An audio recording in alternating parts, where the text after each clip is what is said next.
kesehatan kita sendiri. Kalau boleh nyerempet, saya bukan ahli kesehatan, tapi menurut saya dari apa yang ada sekarang ini, kita coba lakukan terbaik. Kalau ibu bapak-bapak punya restoran F&B, mungkin kita pastikan apa yang di tempat kita saat ini bisa menjadi salah satu agen menjaga kebersihan supaya tidak perlu ada pihak-pihak lain yang terkait di dalamnya atau keluarganya pada saat kita tetap berjualan gitu. So masuk kepada poin kita, saya mau bilang saya cuma punya 2 agenda besar sih hari ini. Agenda besar pertama adalah saya mau kasih tahu 5 prinsip besar yang saya sarankan juga buat teman-teman dan juga klien-klien di F&B yang saya pernah pegang dan sekarang ini saya pegang. Sama nanti nyerempet ke keuangan sedikit, kita akan membahas bagaimana fokus kita terhadap modal, terhadap revenue atau sales kita, dan juga terhadap cost.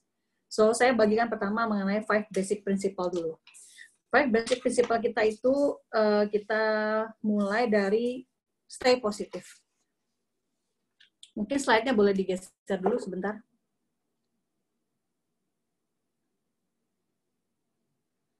Slide-nya boleh geser, Pak Ardin, tolong dibantu. Ya. Next slide.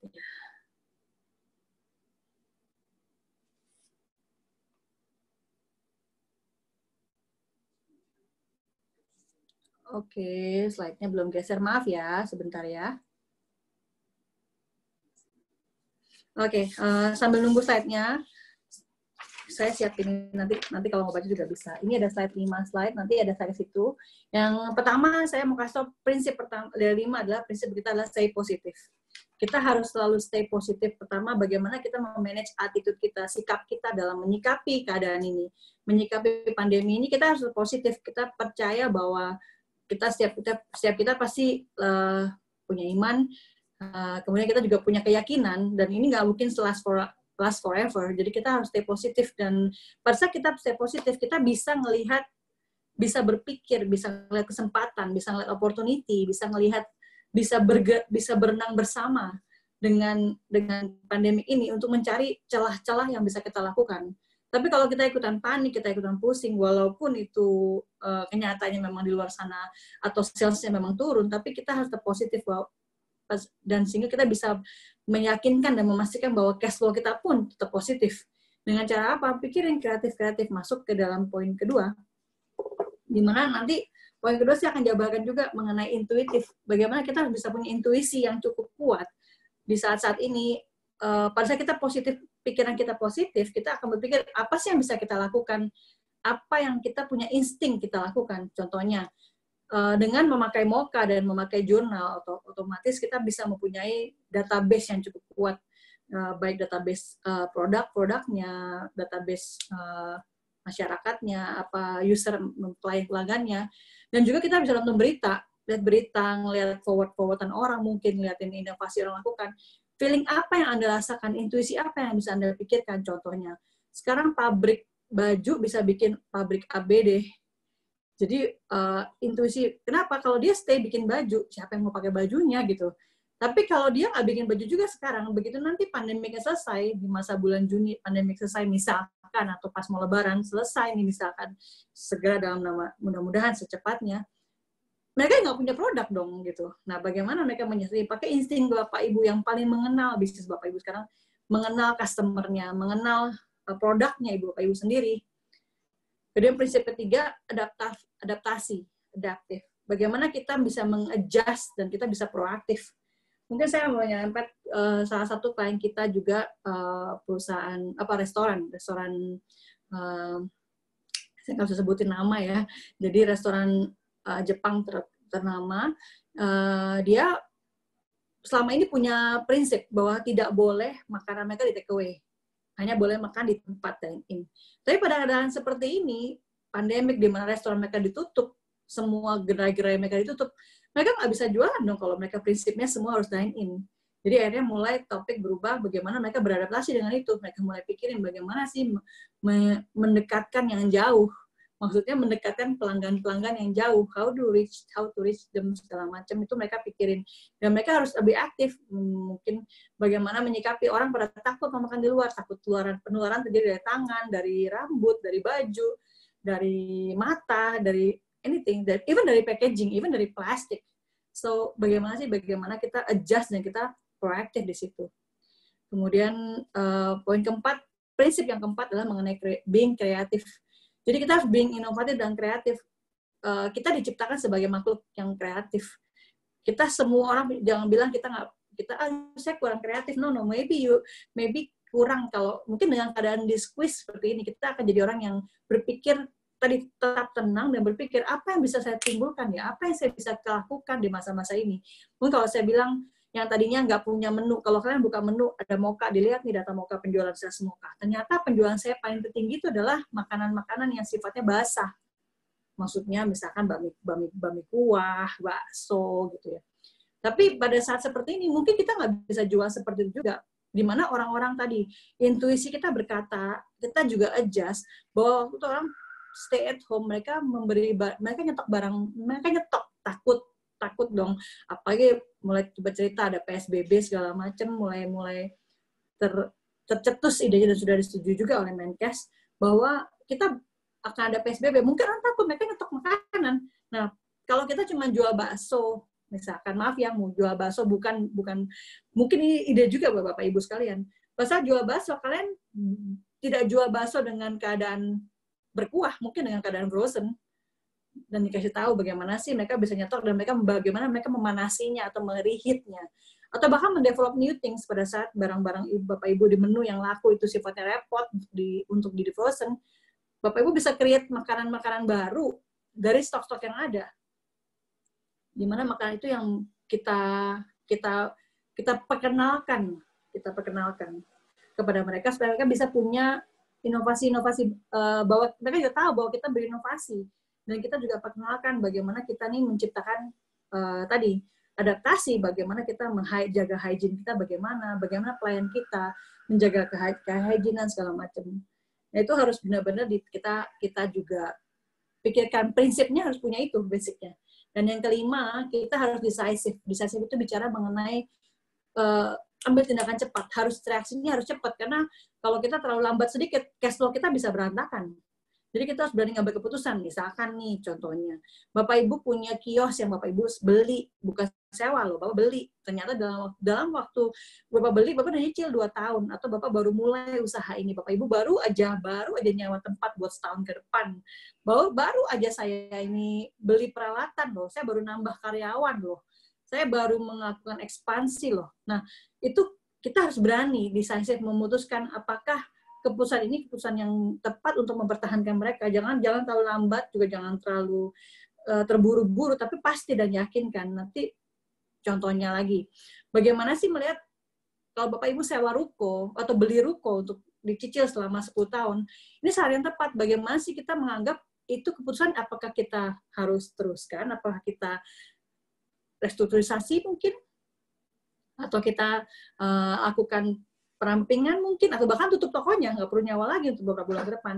Karena kita mulai mereshifting yang tadinya ada di dine-in, mungkin jadinya jadi delivery atau takeaways. Gitu. So, dari prinsip 5 ini mungkin nanti ada beberapa yang akan nyerempet ke urusan financial yang saya akan kemukakan di next slide ya. Slide berikutnya adalah mengenai prinsip-prinsip untuk financial. Kita harus fokus kemana sih kalau kita mau bicara, kita mau doing fokus buat finance tuh, kita apa yang mau kita fokusin? Saya punya 3 hal tadi di slide pertama saya sebutin. Kita akan bicara mengenai capital, kita akan bicara mengenai revenue, kita juga akan bicara mengenai cost. So, pertama highlight saya adalah untuk finance fokus adalah kita harus tetap bikin ada jualan. Cash harus tetap masuk, nggak bisa nggak ada jualan. Bagaimana bikin ada jualan? Nggak bisa, harus ada benar-benar cash.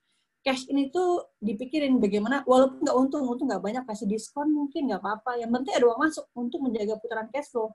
Karena kesehatan, karena kalau kita cuman out doang keluar, nggak bedanya dengan kita kalau kita makan tapi kita nggak exercise, itu juga nggak sehat kan, cuma satu arah. Kalau kita ada uang yang kita keluarkan, kita juga harus pastikan ada uang yang masuk. Kalau itu berhenti, everybody know itu pasti berantakan. Nah, tapi kalau kita mau memastikan uang itu masuk, berarti kita harus memastikan di saat-saat seperti ini, orang mau beli barang kita tuh, barangnya seperti apa sih? Harganya berapa sih? Terus orang dikasih aware, orang bisa tahu saya jualan barang ini gimana sih, orang toko saya tutup kok, gimana caranya. Nah itu mungkin benar-benar yang akan kita fokuskan untuk bicarakan hari ini. Kedua, bagaimana kita mencapai BEP aja itu udah alhamdulillah, sudah bersyukur. Puji Tuhan banget kalau BEP-nya tercapai, karena kita nggak usah ngomong margin. Margin is not the goal right now. The goal is surviving. Bagaimana kita survive di badai ini. Bagaimana kita bisa survive pada saat ini semua ada, kita tetap jualan, nggak untung nggak apa-apa. Yang penting cash flow-nya ada masuk. Nutupin balik modal aja. Ketiga, kita harus tetap ngapung. Jadi bagaimana kita menjaga kapal kita, kapal usaha kita, bisnis kita ini tetap mengapung dan berjalan. Jadi pastikan bebannya tidak terlalu berat, dan tetap aja ada yang mendayung dan berproduksi. Kalau nggak, kita nggak akan ngambang. Nah, tips berikutnya, detailsnya adalah seperti ini. Pertama, bicara capital. Ada hal menyerempet mengenai kapital permodalan. Jadi sebenarnya modal itu nggak cuma uang, kalau boleh saya bilang. Poin pertama yang saya mau sampaikan di sini adalah pada saat kita mau bilang uang, kita ngeliat bikin cash flow projection. Pertama memang uang, tapi nggak semuanya uang. Nanti saya jelasin after this ya. Jadi kita bikinlah 3, 6, sampai 9 bulan dari sekarang cash flow-nya. Bapak Ibu bayangkan apa cost yang akan timbul selama 3, 6 bulan, 9 ke depan. Mungkin ada yang tanya, kenapa 6-9 bulan, Bu? Lama banget. Emang ini sampai selama itu ya? Which I don't know. Saya bukan ahli kesehatan, saya juga bukan yang mengerti demikian. Tapi dari sisi keuangan, karena saya ada bidangnya keuangan, if there is something happen seperti ini, saya nggak bisa predict hanya untuk short term period. I have to predict a long term period.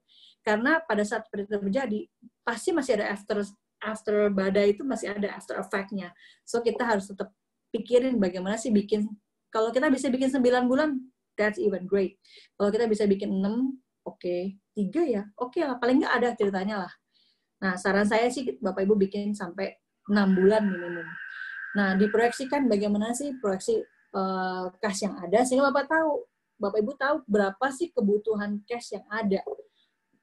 Dan target penjualan seperti apa yang Bapak Ibu harus capai jika cost-nya demikian. Nanti kalau Bapak Ibu kesulitan dengan membuat cash flow projection, mungkin bisa ada one-on-one session yang bisa membantu Bapak, atau Bapak bisa hubungi orang-orang yang Bapak kenal untuk bisa bantu Bapak Ibu bikin cash flow itu. Yang kedua, mengenai analisa. Begitu Ibu bikin cash flow selesai, Bapak Ibu bikin analisanya. Oh, ternyata di bulan, ini udah April ya, ternyata di bulan April ini ada biaya pajak loh yang harus saya laporkan jika Bapak Ibu merupakan badan atau orang pribadi yang harus lapor pajak di bulan ini. Ternyata saya harus bayar pajak nih, ternyata ada pajak. Analisa aja semuanya. Pajak pertama, cicilan saya jatuh tempo yang ini, mulai dilihat satu-satu. Terus rasio dilihat sehat nggak kalau saya bayar ini. Contohnya tadi saya sempat saya ngomong sama teman juga yang merupakan klien saya bilang gini, tadi kamu punya ruko. Pada saat kita membeli ruko, Bapak Ibu mungkin punya pikiran, saya punya aset loh, saya punya aset ruko. Ruko saya ini saya beli misalkan harga 500 juta. Ini aset saya, tapi saya punya nyicil for 5 tahun ke depan gitu. Tapi saat ini, di masa-masa saat ini, itu ruko bukan jadi aset, itu ruko jadi liabilities, betul nggak? Pada saat Ibu tiap bulan harus nyicil tiap bulan. Tapi kan nggak nyicil, rukonya nggak bisa dipakai, orang nggak bisa buka, ditutup pula misalkan. Kemudian nggak maksimal lah dipakainya. Kalau itu terjadi, berarti yang tadinya menjadi aset can turn into liabilities. Nah, itu juga mesti kita analisa dengan proyeksi yang ada. Jadi kalau Ibu tahu berapa sih yang Ibu keluarkan, Bapak Ibu tiap bulan Bapak keluarkan, Bapak analisa apakah ini perlu, apakah ini pantas, apakah ini bisa di restrukturisasi gitu. Nah, poin ketiga, capitalize. Jadi dengan apa yang ada sekarang di tangan Ibu, Bapak sekarang ini, kita mesti pikirin kapital itu nggak cuma semuanya berhubungan sama uang. Seperti saya tadi bilang pertama-tama di slide ini, saya bilang nggak semua berhubungan sama uang. Ada yang berhubungan pertama, bukan Bu. Maksudnya gini, kapital terbesar dari usaha Bapak, kalau Bapak Ibu mempunyai usaha itu sebenarnya adalah diri Bapak Ibu sendiri. Bapak Ibu adalah modal pertama dari usaha ini yang ada. Jadi Bapak Ibu harus jaga kesehatan Bapak Ibu, dikapitalize badan Bapak harus meyakinkan dan punya positif tadi, 5 prinsip pertama tadi dijalankan.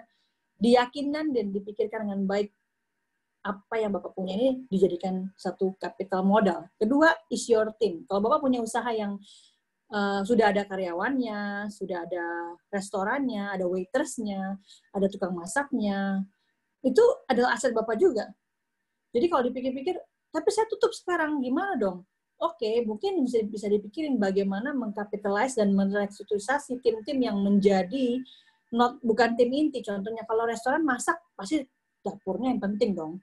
Tapi pelayannya yang selama ini bantuin ngelapin meja, serving, kemudian mungkin buka tutup rolling door, mungkin nggak perlu lagi. Jadi itu diapain ya? Nanti kita pikirin apakah mereka bisa kita restrukturisasi menjadi delivery, mereka bagian delivery. Jadi Bapak Ibu nggak perlu punya cost ekstra untuk mendelivery, misalkan. Jadi itu capitalize.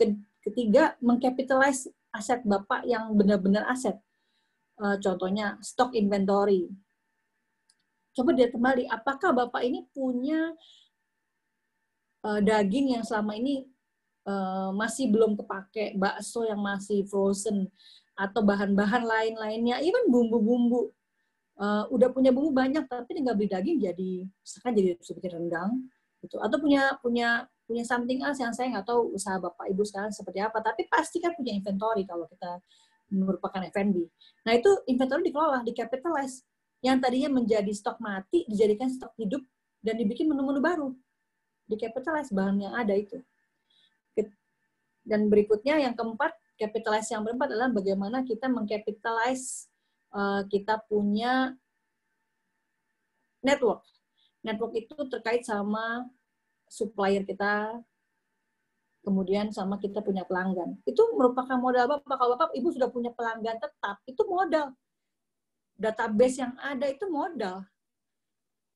Vendor-vendor yang hubungannya baik itu modal. Hubungi mereka. Coba kita restrukturisasi sama mereka. Bagaimana mereka minta dong tambahan. Minta dong saya dikasih barang lebih murah sekarang ini. Kualitasnya diturunkan sedikit nggak apa-apa, tapi supaya saya bisa bikin menu-menu yang ekonomis, tapi tetap bagus ya, dijaga. Kemudian, atau kalau kita punya pelanggan yang ada, kita coba pikir ulang. Kita mapping, mereka ini family, atau mereka ini orang kos-kosan, jadi mereka butuh apa? Tadi insting dipakai. Bagaimana mereka ini, oh ternyata yang most of my pelanggan itu adalah family. Mungkin kita bisa bikin family pack, family menu. Jadi bukan lagi jual, misalnya ada yang jual nasi sama bento gitu ya, nasi dikasih makan topping, mungkin nggak bisa jual begitu lagi mungkin. Karena orang pada saat work from home, mereka bisa masak nasi di rumah, para pembeli loh. Jadi Bapak Ibu nyiapin aja lauknya dengan bentuk yang sifatnya family pack mungkin, kemudian dibikin frozen mungkin dalam jumlah besar. Sehingga kalau Ibu Bapak punya menjual dalam jumlah besar, Bapak bisa beli dan harga lebih murah kepada vendor-vendor Bapak, Ibu suppliernya, supaya barangnya itu jadi lebih murah karena Bapak beli jumlah besar. Dan Bapak jual dengan jumlah besar juga karena jualnya bentuknya sifatnya bulking. Oke, itu saya rasa mindset kita untuk permodalan itu harus sedikit ditwist, jangan berpikir selalu dengan uang. Karena kalau saya tahu uang important, saya tahu cash itu penting, tapi kalau kita stuck sama, Bu saya nggak punya duit sekarang ini, saya butuh modal. Tapi yang di tangan Bapak Ibu sekarang juga, Bapak mesti pikirin, Bapak punya apa sekarang? Misalkan Bapak punya, tadi saya bilang mungkin punya cicilan motor, cicilan mobil, cicilan alat, itu coba ditelepon banknya, direkstrukturisasi, sehingga punya kemudahan yang tadi jadi cost, nggak jadi cost, malah jadi supporting tools gitu. Oke. Nanti kalau ada pertanyaan kita masuk ke sesi Q&A ya. Lalu masuk ke poin berikutnya, sisi financial, saya bahas mengenai revenue. Jadi ini yang penting sekali bagaimana kita bikin revenue kita tetap ada, yang saya bilang di 5 principle tadi. Jadi kita generating cash untuk flow masuk. Jadi kita bikin bagaimana desain konsep yang baru untuk penjualan. Tadi saya bilang, demografi kita udah berubah. Nanti mungkin kita mesti pikirin konsep-konsep yang baru gimana. Yang tadinya nggak bisa dijual sasetan, mungkin bisa jual sasetan. Saya nggak paham, saya sempat tanya sama pihak Moka dan Jurnal, bisnis Bapak Ibu apa, tapi saya belum dapat insight-nya, mungkin nanti after this saya bisa dapat. It's very specific antara restoran A dan restoran B, tapi saya coba bicara secara general. Misalnya Bapak bisa bikinin bagaimana menjual konsepnya itu dimensi yang tadinya bisa dine in, sekarang jadi bukan dine in. Yang tadinya bisa bikin dengan mangkok, sekarang nggak bisa pakai mangkok, sekarang harus pakai bowl, harus pakai plastik. Yang tadinya orang nggak terlalu health concern, nggak terlalu takut sama bakteri. Maaf, mungkin Bapak Ibu punya restoran yang di pinggir jalan dengan selama ini dibuka di pinggir jalan tanpa AC. Itu nikmat banget sih buat saya. Saya juga dari awal kuliahan kos-kosan ya. Jadi itu nikmat banget. Tapi di saat-saat seperti ini, apakah pelanggan Bapak Ibu masih berani dan masih loyal ke sana? Mungkin ada, tapi apakah 100% masih bisa? Apakah mereka juga willing to go out from home? Gitu ya. Itu pikirin konsep-konsep penjualannya. Stay positif, tenang, lihat, punya feeling, intuisi, lihat. Pada saat ada pandemi ini dilihat, dianalisa, kita bisa bikin konsep yang baru, didesain. Kedua, kita mikirin bagaimana menguatkan digital komunikasi kita. Kita kuatin, karena sekarang tools yang paling ekonomis menurut saya dan paling praktikal bisa orang jamaah adalah digital. Tadi saya bilang sama Ibu Vina dan juga Ibu Nadia bahwa beruntung Bapak Ibu sekarang pakai jurnal dan Bapak pakai Moka, di mana Bapak Ibu bisa melakukannya secara digital di rumah, di mana aja bisa. Dan Bapak bisa ngeliat database-nya, Bapak bisa ngeliat dan Bapak bisa langsung kirim pakai resipnya, pakai online, nggak usah pakai kertas-kertasan lagi. Nah, orang-orang data tersebut diolah, mungkin bisa di SMS, mungkin Bapak bisa bikin ya, Instagram campaign, bikin blast informasi, web, WhatsApp group, broadcast list, kirimin produk baru Bapak apa aja hari ini, dikasih tahu bahwa Bapak melakukan strategi salesnya kan jadi lebih higienis, jadi lebih rapi, jadi lebih terstruktur, harganya ekonomis. Mungkin kalau masuk serempet dikit soal social act, dengan Bapak Ibu misalkan pelanggan Ibu yang family, dengan membeli 3 paket jenis A misalkan, Bapak Ibu sudah menyumbangkan berapa ribu rupiah buat si supir yang mengantar ke rumah Bapak Ibu. Mereka yang mengantar berjuang untuk tidak takut ya, tidak takut badai, mereka tetap aja menerjang jalanan untuk sampai ke rumah Bapak Ibu. Jadi mungkin mereka reward seperti itu. Jadi mungkin customer Bapak juga akan salutnya sama F&B yang ini, mereka mikirin banget loh kesehatannya, mereka mikirin banget hygiene-nya, mereka mikirin banget empati kepada teman-teman yang berjuang. Itu mesti dipikirin dan dikomunikasikan supaya mereka tahu, karena di saat-saat seperti ini memang kita harus saling pegangan, saling support, dan kalau mereka bisa appreciate itu, mereka juga akan appreciate your food, appreciate your product. Kemudian yang ketiga, reorganizing inventory. Seperti saya bilang pertama, stoknya dicek lagi, coba dipikirin lagi. Barang-barang yang selama ini laku, konsep-konsepnya laku, sekarang mungkin nggak bisa. Kita mesti pikirin bagaimana dikemas ulang. Yang tadinya beli bakso porsian, 1 porsi, mungkin sekarang jual bukan porsian, tapi jualnya adalah paketan. Bukan lagi berbentuk 1 porsi isi 5-10 bakso, atau bakminya sekarang makan di tempat, tapi bagaimana mikirin bakminya rebus sendiri di rumah ya, ini loh caranya, ini sasetan kuahnya, ini sasetan minyaknya misalkan. Kemudian ada juga yang mungkin bisa bikin banding ayam goreng, dibanding jadi 10 paket, 1 paket isi 10, tinggal digoreng di rumah kapan Bapak Ibu mau, supaya lebih hemat lagi mungkin Bapak pisahin antara 1 paket isinya 3, probably jualnya 1 lusin. Supaya apa? Supaya orang waktu menggoreng tidak mencairkan 12 biji, mereka mencairkan 3 piece dan digoreng untuk family dinner mereka atau family lunch mereka. Jadi barang-barang yang tadinya dibikin ayam pecel penyet, misalkan ayam penyet, ayam geprek lah, whatever, yang ayam sekarang lagi tren, mereka pasti masih mau, tapi bagaimana bikin mereka bisa melakukannya di rumah? Apakah sambalnya dibotolin gitu?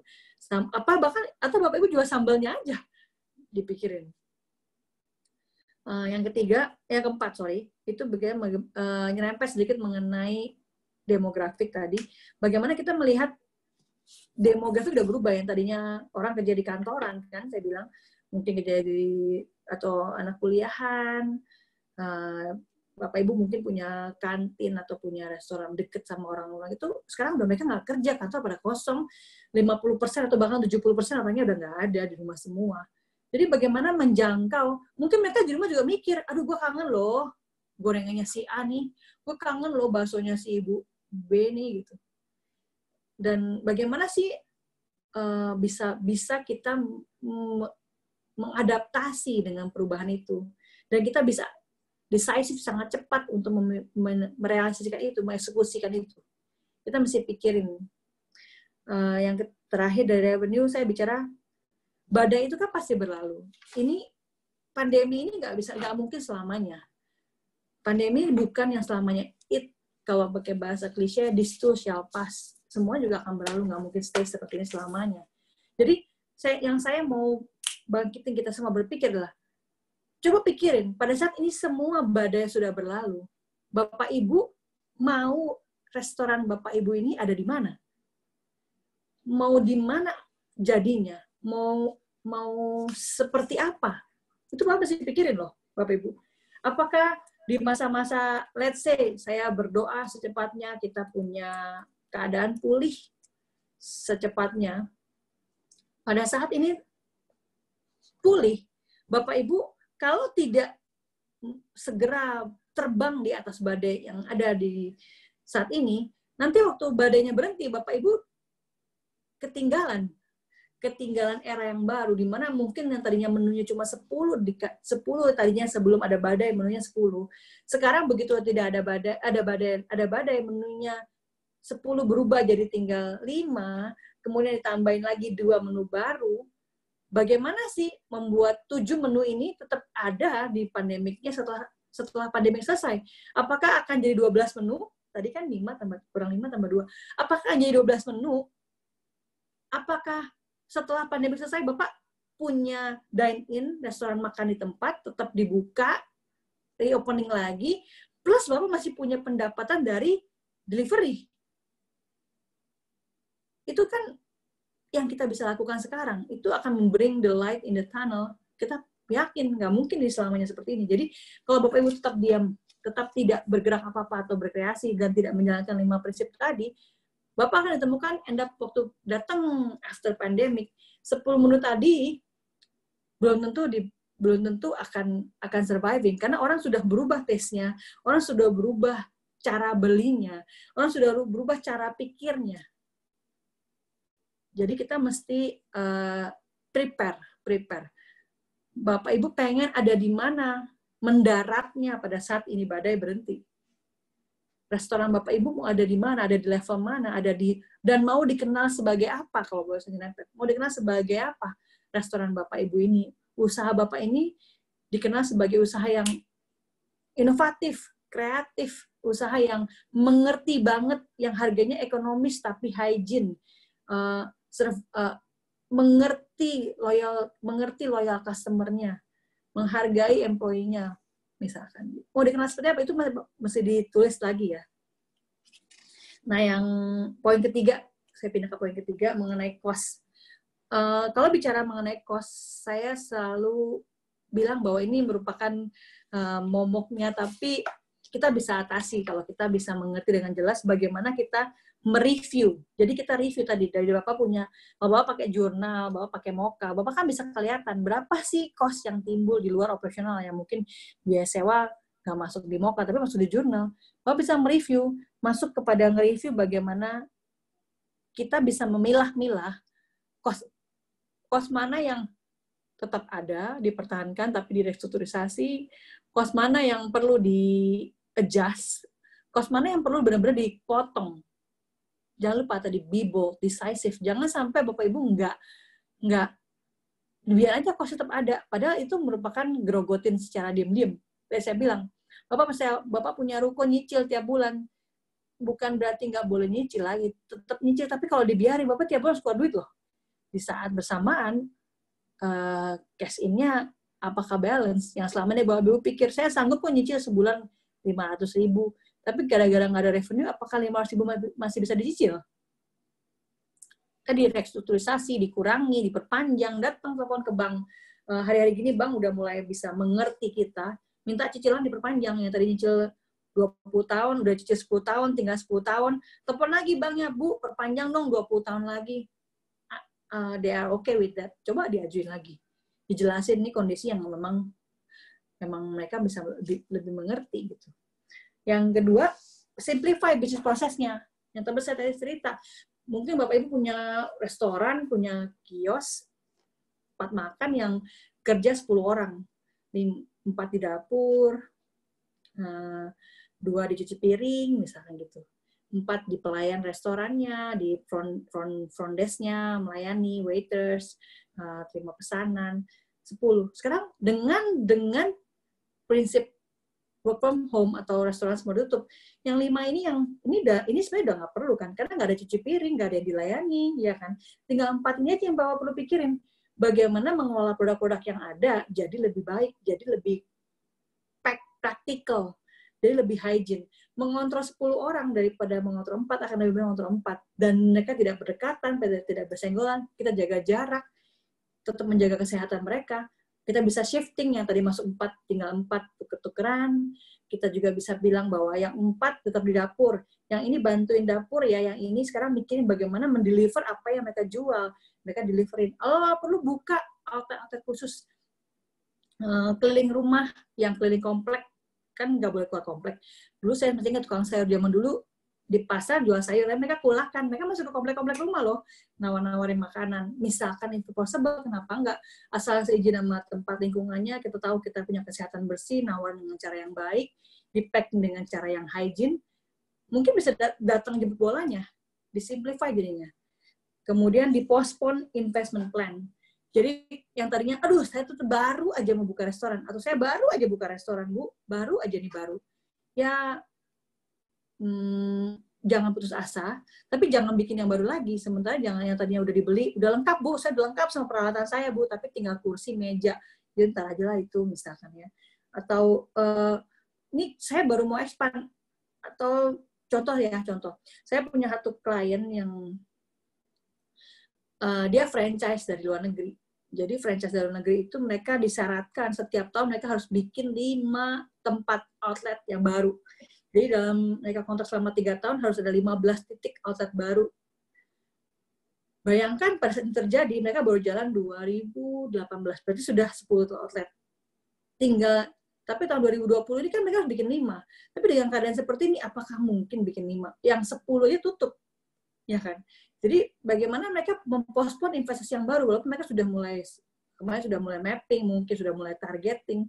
Mereka nggak perlu investasi lagi, tapi bagaimana mereka membaca legal kontraknya, direview aspek legalnya sama prinsipalnya, ditanya, saya nggak bisa extend nih supaya saya nggak kena penalti, bagaimana? Bagaimana supaya saya tuh nggak kena uang prestasi seperti apa? Kita renegosiasi lagi. Jadi kita yang tadinya mau di-expand, ya entar dulu. Kita baca kontraknya dengan baik, bagaimana kita bisa bikin sesuatu hal yang lebih baik, nyerempet ke urusan legal. Juga mungkin bisa kontak sama kita punya supplier vendor, Pak, saya nggak bisa bayar utangnya lalu nih, Pak, tapi saya bisa cicil ya, Pak, utang saya masih sisa, misalkan, sisa 10 juta. Pak, saya cicil ya, Pak, 10 bulan, atau saya cicil ya, Pak, 20 bulan, sebulan 500.000, atau sebulan 1 juta, make a kontrak, tanda tangan, dengan niat baik, tapi ini kontrak yang di luar pembelian baru ya, Pak, pembelian baru saya juga butuh lagi, boleh nggak kita bikin separate agreement, bikin baru lagi. Kenapa? Kalau saya nggak punya usaha yang baru, saya nggak bisa jualan dan saya nggak bisa bayar utangnya juga kan. Jadi ini kayak ayam sama telur. Jadi coba dinegosiasi. Tapi mereka di saat-saat seperti ini harusnya semua supplier juga akan mendukung sih. Yang penting kita jualan, keep floating, kapalnya harus mengapung. Kemudian tadi jika Bapak punya 10 karyawan, terus kemudian hanya butuh delivery man 2, 3-nya kayaknya saya nggak perlu deh. Oke, mulai dipikir, di-review kontraknya, employee kontraknya dilihat, kalau memang punya kontrak ya. Kalau memang cuma agreement secara lisan, mungkin akan lebih mudah. Dan dipikirkan bagaimana, apakah kita sementara berhenti dulu, apakah kita cuma by freelance dulu, apakah bisa supply, bisa masak, bisa di pulang kampung dulu, tunggu di kampung, nanti kalau udah mulai kantornya atau restorannya buka lagi, dipanggil lagi, coba dipelajari dan restrukturisasi dengan kompensasi yang juga baik. Jangan sampai nanti pada saat badai sudah berlalu, restoran mau buka, Bapak timnya hilang semuanya. Jadi kan harus dipikirin baik-baik supaya hubungannya terbaik gitu. Nah, kemudian yang terakhir dari biaya adalah manfaatkan bahwa dengan adanya keadaan ini, pajak juga, pemerintah Dirjen Pajak juga memberikan kelegaan buat para wajib pajak dengan aturannya masing-masing, dengan pasalnya masing-masing ya. Jadi coba diambil keuntungannya, bagaimana sih menyiasati supaya Bapak tetap wajib pajak yang taat, tapi dengan keadaan seperti ini saya dikasih kelonggaran, dinikmatin aja supaya Bapak nggak cash flow-nya jadi berat gitu, karena harus bayar pajak di tahun bulan ini, Oktober ini, di April ini. Ya gitu. So, itu semua adalah yang saya sempat siapin buat Bapak Ibu. Coba saya rekap ya buat take home points-nya. Ini adalah summary. Kita percaya bahwa badai pasti berlalu, bersyukur dengan semuanya. Kita jangan lupa dengan 5 prinsip yang saya tadi tekankan. Ini berlaku nggak cuma di usaha, even di dunia, di diri kita sendiri, di family kita harus stay positif, tetap semangat, tetap percaya bahwa Tuhan itu tetap pegang kendali, tetap percaya Tuhan tidak tidur, dinikmati waktu sama keluarga, dinikmati waktu sama orang-orang terkasih, nikmati udara yang segar. Mungkin Bapak hari lihat belakangan cahaya langit begitu biru. Sempat ada pelangi bahkan di awal bulan kemarin. Awal bulan ini ada pelangi. So enjoy, stay positif. Juga tularkan itu ke karyawan-karyawan Bapak Ibu, ke family member. Kasih tahu bahwa kalau Bapak positif, Bapak juga bisa menularkan kepada orang-orang sekitar Bapak yang kerja. Mereka juga akan respect you more, menghormati Bapak Ibu lebih baik lagi dan positif. Kemudian intuitif, jangan tutup mata, jangan naif, ngelihat kenyataannya bahwa memang benar-benar perlu diambil tindakan, pakai feeling yang tepat, salah nggak apa-apa, it's nothing wrong with it, tapi lakukan inovasi, adjust, adaptasi dengan lingkungan, adaptasi dengan berita-berita yang ada, supaya dicari celahnya, pas kita tenang berpikir, kita bisa melihat opportunity yang baru, dan ambil keputusan-keputusan yang penting pada saat itu perlu dilakukan aja, restrukturisasi, dan fokus untuk jualan. Bagaimanapun fokus untuk jualan. Jangan sampai nggak ada cash flow masuk, harus ada jualan. Kalaupun yang tadi bikin nasi goreng, sekarang dibikin bukan nasi goreng doang. Kalau perlu bikin ayam sambal kecap, kayak ya anything. Kalau yang tadinya cuma jualan, let's say cuma jualan sambal, mungkin bisa dipikirin bagaimana bikin tempe penyet sambal, whatever. Pokoknya harus ada sales in dan mengkapitalisasikan yang paling penting dengan apa yang ada di tangan kita. Jangan pikirin apa yang nggak ada, repot nanti pusing. Yang ada iri, yang ada stres. Tapi pikir apa yang ada di tangan kita. Pertama diri kita sendiri.